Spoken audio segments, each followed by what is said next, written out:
What's going on, everybody? Today I'm going to be making this Harry Potter inspired poster for Honeydukes the Candy Shop. Let's get started.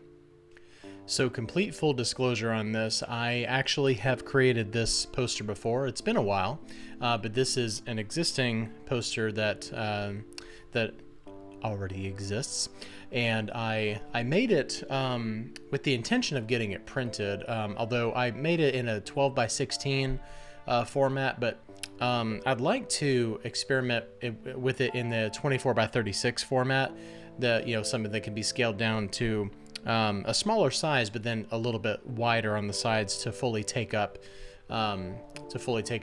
the width of the poster. So what I'm going to do is I'm going to first start by creating just a whole bunch of little dots, and you can make them really, really small, like, kind of like, I kind of want the feel of it to be, kind of like a whole bunch of sprinkles or jimmies or whatever you call them, wherever you are. I am going to do something like this right here. And so what this is like I'm holding Option down on my keyboard and just kind of dragging over. Then you can do Command D to duplicate it. So what I want is nice, vibrant colors like these, dots right here. So I'll just make a line of rainbow dots, and we'll color them, accordingly. And maybe I'll throw in like a pink one too. So let's sample that red, and then we'll go in and just kind of make it a little bit more on the pink side. And then for something like this, maybe we'll do teal or something like that. Those are two colors that often get ignored in rainbows. So I'd like it to be nice and vibrant, but at the same time, I don't want it to blend in too much with the background. So probably something like that. With this green, I might go a little bit more electric or lime green or something like that, like a bright Kelly green. But I think that looks really good. All right, so I'm actually gonna make this make the height of it about half the size, because I want them to be really tiny specks. Okay, so I'm gonna grab all of them, group them all together, and I'm going to ungroup them now. I just wanted to get them all the way up in the left-hand corner, and grab all of them, and then we're gonna power duplicate all the way across. And I'm going to do the same thing going all the way down. Give like a little bit of space there, not too much, but we're going to go all the way down with it. And then, grab all of them here and then do the same thing. This doesn't have to be exact, because what we're going to do is we're just going to randomize these particles everywhere. Okay, so we've got hundreds of these. Who knows how many we actually have? I don't know, because we haven't counted them. So I'm going to select all. It's going to take a second for it to select all. I'm going to go up to Object and then Transform Each. And I'm going to click this random bit right here. And what I'm going to do is I'm going to leave the scale the same way, but we're going to move them. We're going to move them horizontally. I almost said horizontally. Horizontally and vertically. The more vertical that you give it, the more scattered it'll kind of be and everything. But we are going to bring a little bit of order to the chaos whenever we're finished. And I think I'm pretty happy with that. I think what I might do is I might exaggerate this a lot and go all the way up to 1 inch for that, and just kind of see what happens. I really want there to be some randomness and, chaoticness to it. So let's grab everything. I'm trying to remember, like, part of this video is me actually trying to remember how I did this to begin with. So I'm just going to try a few different things and see where we end up. This is probably going, yeah, I had a feeling that was going to happen. So let's undo that.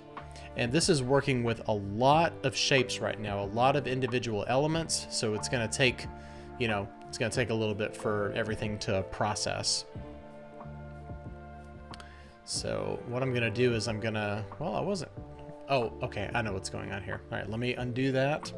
This may actually take some doing, because what I'm going to do is I'm going to randomly distribute these elements across the artboard as soon as the computer will actually give me control of these dots back again. All right, so I'm trying to remember exactly how I did this before, because right now there's a lot of order in that chaos, and I really want them to be spread around everywhere. So let's try something like this and see what that looks like. Okay, this is looking better. And I think what I'll do is just select everything. It kind of reminds me, it's kind of giving me some vibes of, there was this candy store that I used to go to when I was a teenager. Oh gosh, I don't remember what the name of it was. Mr. Something's. It may have been a local thing, I'm not sure. I can't remember the name of it. But it had on the wall, like, you know, like a white wall with all of these multicolor dots everywhere, and I just always loved the look of it. So I always thought it was super cool. Okay, so I'd like to keep them as perfect circles. What I might do here is, since we seem to have a lot of margin around the sides, I'm probably going to let's try grouping. And I'm going to align it to the artboard directly in the center. And then, so yeah, do the same thing for horizontal and vertical center. And then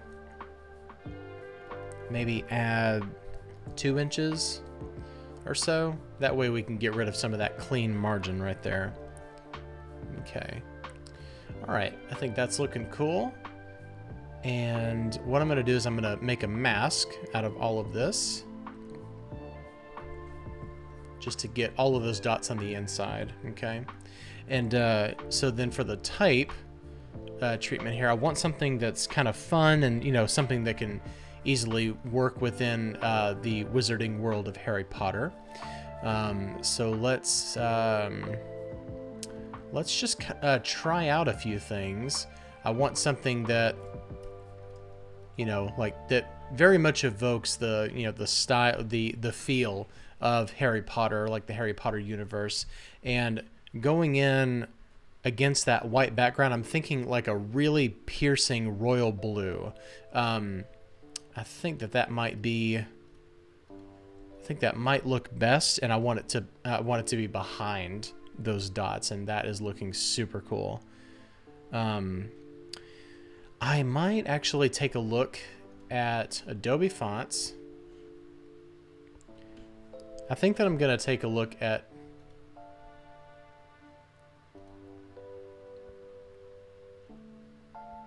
I'm going to take a look at Adobe fonts here to see what all they have. Let's see, maybe something like an Art Deco type of style.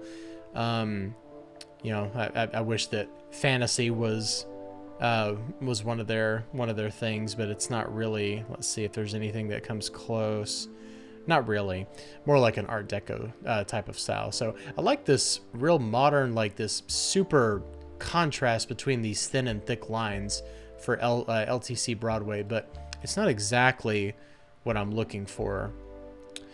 Let's see, the Sisters is pretty interesting. Basically, I'm just trying to find something that obviously fits within the universe.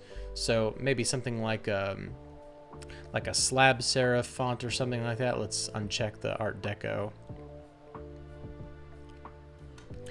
This one is interesting. It's kind of got like a fun feel to it. Oh, I really like that K a lot. Now, I want something that is nice and bold. I think I'm going to end up using this one. So let's see how long this takes to activate this font, Adobe. It's almost been a full minute. Hasn't activated yet. Stand by. So I'm just sick of waiting on this to activate. So I'm just going to use this one right here, Milk Script Alternative. Shame on you, Adobe. You must not want people to use your fonts. So that's the only explanation. All right, so I like this font a lot, and what I'm gonna do is I'm gonna see if I can work with this and just kind of bring down this this uppercase Y and make it my lowercase y, because I think it's really cool. And I think this is easily something that you could see within the Harry Potter universe here. So let's try to match up the weight of this, and then we'll get the baselines adjusted, and then also the kerning. Okay, I think that's pretty cool. Let's see, I'm not entirely in love with that D, and I think that I'm just gonna leave it all lowercase except for that H right there, which is really nice. I like that H a lot. And I'm also not entirely sold on the size of this. I think that I'd like to probably go a little bit bigger on it, because it's rare that I actually say,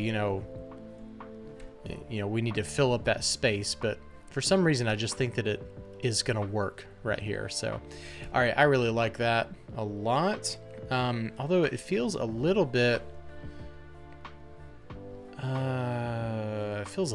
unbalanced on the right side. Let's see if maybe I can do the same thing with this S right here. I think I may want to bring it down to probably there.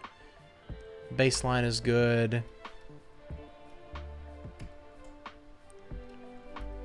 Needs to be a little bit larger so we can kind of match the weight of everything else. And then I think that I will bring down the baseline probably about 5 points. All right, looking good.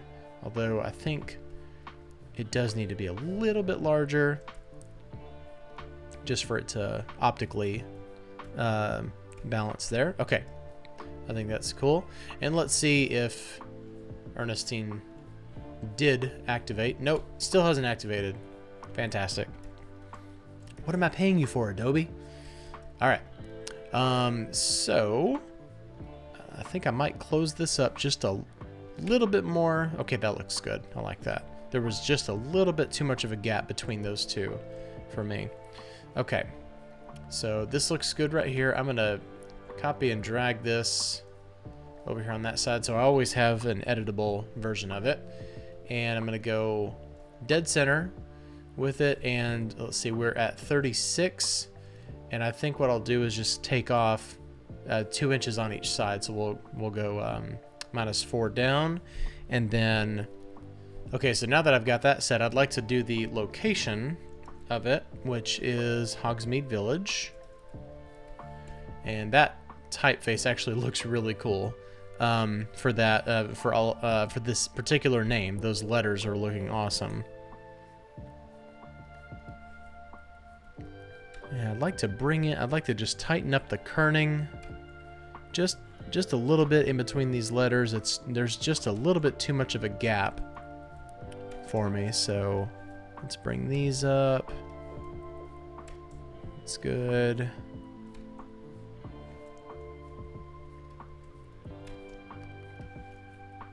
And I like those 2 L's being really close together. It's funny, actually, I didn't think that I would want to move away from that Ernestine font, but I really like the way that this looks. All right, so this is sitting at 32 inches wide. So we'll do that same size divided by 4, which is kind of like a little trick that I do sometimes. Just a good way to help me remember how to do stuff. I may actually, now that I see that, I may bring it up just a little bit so that it's a little bit more legible with all that candy. All right, I wanted to try that. Okay, so let's change this from black to this really like almost electric royal blue. I just have a feeling that it's gonna look cool. Oh, that's cool. I like that. And you could also do it in pink, like a bubblegum pink. Very highly saturated. That's pretty cool too. But I think I'm gonna stick with the blue. Although, you know what I could do is, let's try this. And one second. Grab these two, do a perspective shadow.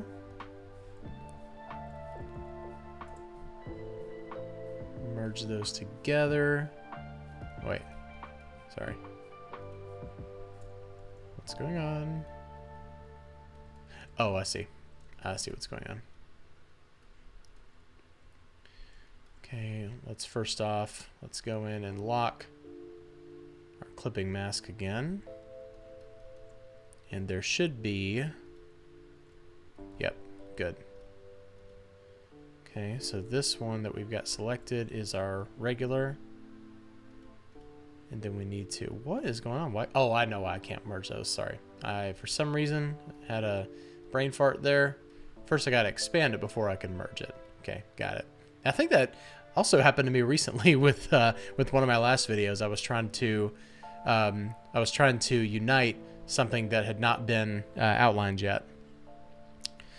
Okay, so let's try maybe this bubblegum pink as kind of a drop shadow, but like a perspective shadow. I think that's nice, but I think that we need to decrease the saturation on it, maybe even by 50%.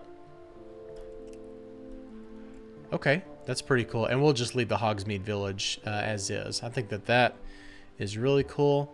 Now that I'm looking at this, I don't know if I want to add any kind of effects to it.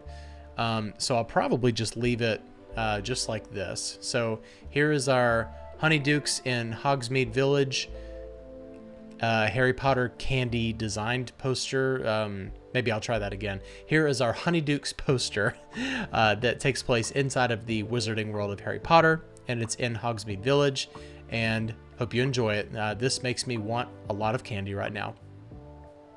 That was really fun. It was giving me a lot of Willy Wonka vibes, like the everlasting gobstoppers, and then also the lickable wallpaper.